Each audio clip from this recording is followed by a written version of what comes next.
Rams House, welcome into a brand new episode of the Rams Report presented by Prize Picks. Guys, on today's show, we've got some more details and a new update to discuss around the Alaric Jackson situation.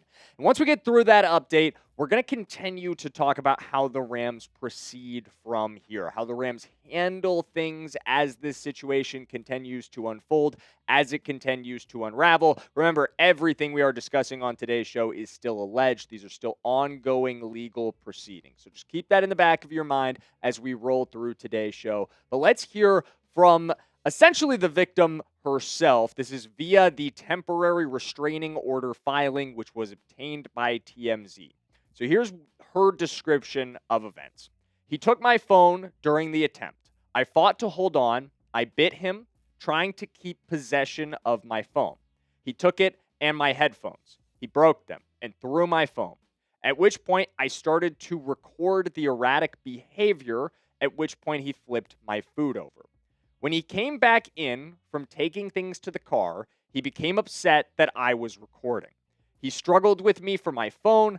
I told him he had to be careful because I am pregnant, that is a big time new detail that we got in this situation. He said, I don't give a F. I got bruises, scratches, and cuts in the scuffle. He took my keys and my phone and threw them over our city view yard. So all of that comes from the temporary restraining order, which was granted against Alaric Jackson. So their proceedings will continue around that. But for the time being, Alaric Jackson has had a temporary restraining order granted against him, and he, for the time being, must stay away from the, at this point, unnamed victim and claimant and her dog. However, that's not all the information that we got around Alaric Jackson.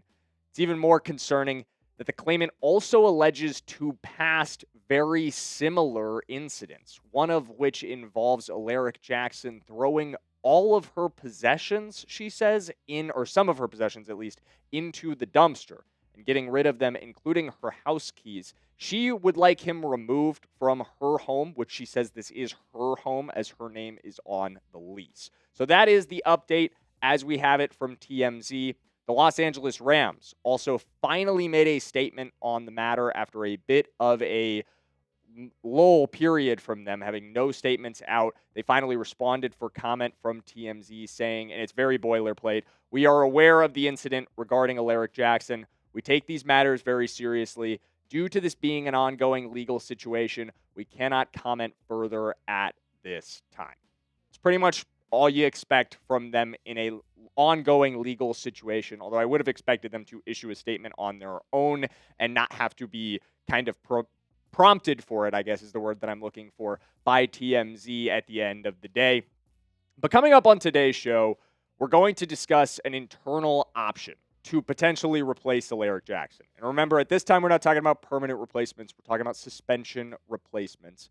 But we've talked about external options. Now I want to focus on somebody who's already on this Rams roster that could step up. But before we do that, I've got to give a shout out to the presenting sponsor of today's video, guys, and it is America's #1 sports picks app, our good friends over at Prize Picks. If you love daily fantasy sports and you're a regular viewer and you still haven't tried out Prize Picks, what are you waiting for, my friends? But I will tell you, you've waited to a perfect opportunity. The NBA Finals are underway. The baseball season is in full swing. There's no better place to cash in on all that sports action that you're probably already watching than with our friends over at Prize Picks. And guys, it's so easy to play. If you've never played before, all you have to do is pick from 2 to 6 players. You're selecting more on their stat projections, whether you're picking from points, assists, if you're watching some of that basketball action. If you want to make a season-long projection on football, you could go for stats like sacks, receiving yards, rushing yards, just like I did on my lineup, which you guys could tail or fade as well. I'm going with the more on Myles Garrett, the more on Puka, and the less on Christian McCaffrey. And PrizePicks makes it easier than ever to tail or fade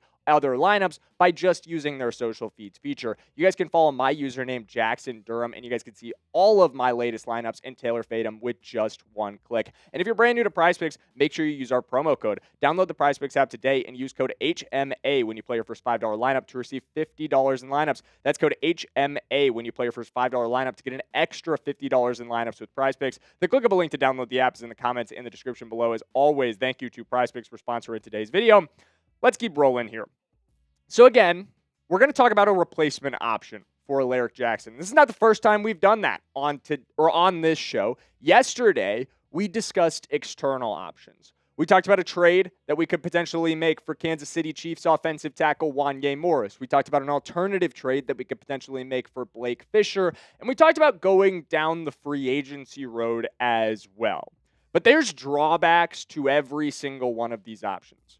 We talked about it with Wanya. He's not good. That's the number one drawback. The guy's just not that good at football. Blake Fisher, pretty iffy as well, and is going to cost you a little bit more in draft capital. And then you go the free agency route. Does this lock you out of Aaron Donald? Would you spend too much cap here to be able to afford a reunion with Aaron if he's interested in doing that? And I think every Rams fan would like to keep that door open if that door's open on 99's perspective.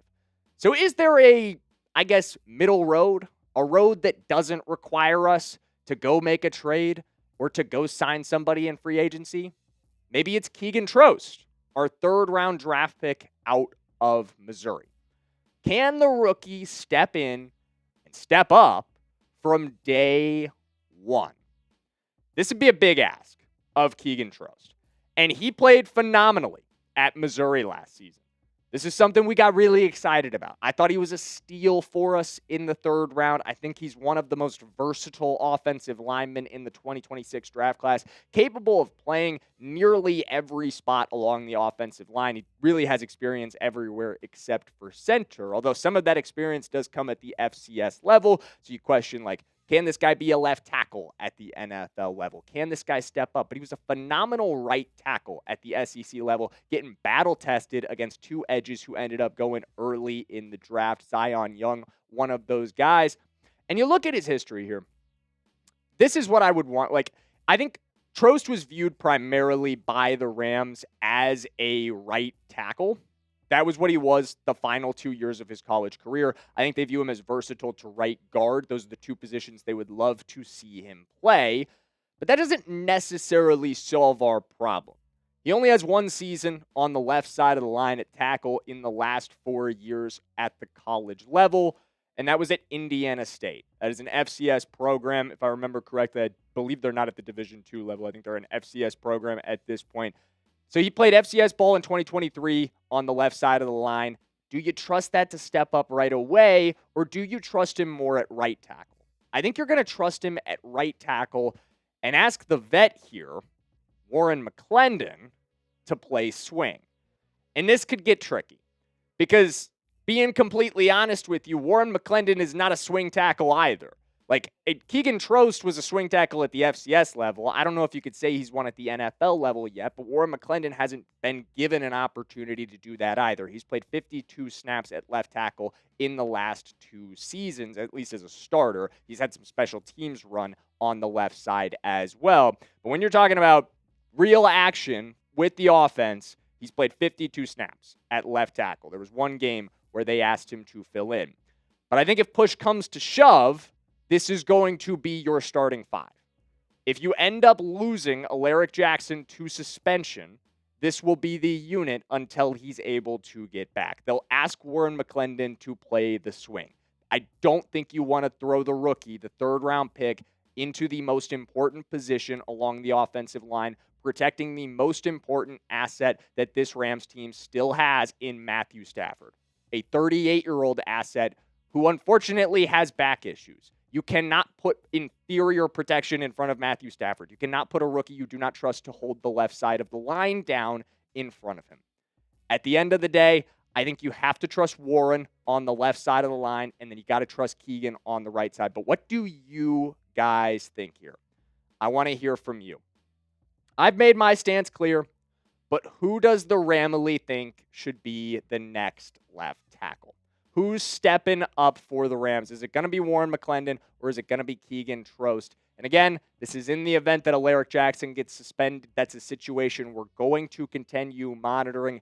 Fortunately, it does seem like it may be trending in that direction, but every update that we get, we will cover it here on the Rams Report. So make sure you are subscribed. Make sure you don't miss a minute of not only the news around Alaric Jackson, but everything around this Rams team. Thanks for your time today, as always, and we'll see you in the next one. Let's go, Rams.